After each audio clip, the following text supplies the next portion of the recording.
Hello friends, welcome to Mita's রান্নাঘর।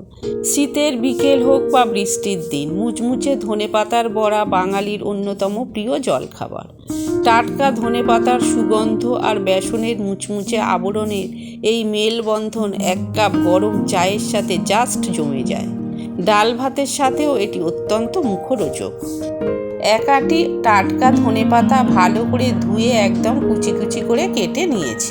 এখানে নিয়েছি কুচানো ধনেপাতা, এক বাটি বেসন, কুচানো পেঁয়াজ একটা, আদা রসুন পেস্ট 1 চামচ, চালের গুঁড়ি হাফ বাটি, কুচানো লঙ্কা।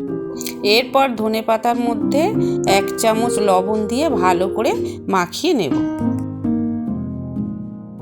এবার এতে দিয়ে দিচ্ছি 1 বাটি বেসন আর মুচমুচে করার জন্য হাফ বাটি চালের গুঁড়ো।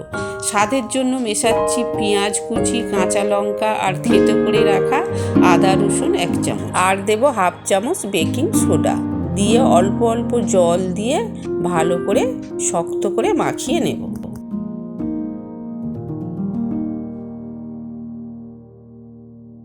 মাখানো হয়ে গেলে 10 মিনিটের জন্য ঢাকা দিয়ে রেখে দেব। এবার ভাজার পালা। কড়াইতে পরিমাণ মতো সাদা তেল গরম করে ছোট ছোট বড়ার আকারে ছেড়ে দিচ্ছি।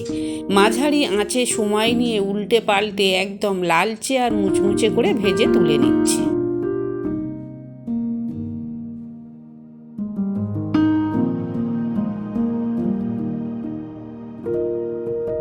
তৈরি আমাদের মচমচে ধনেপাতার বড়া।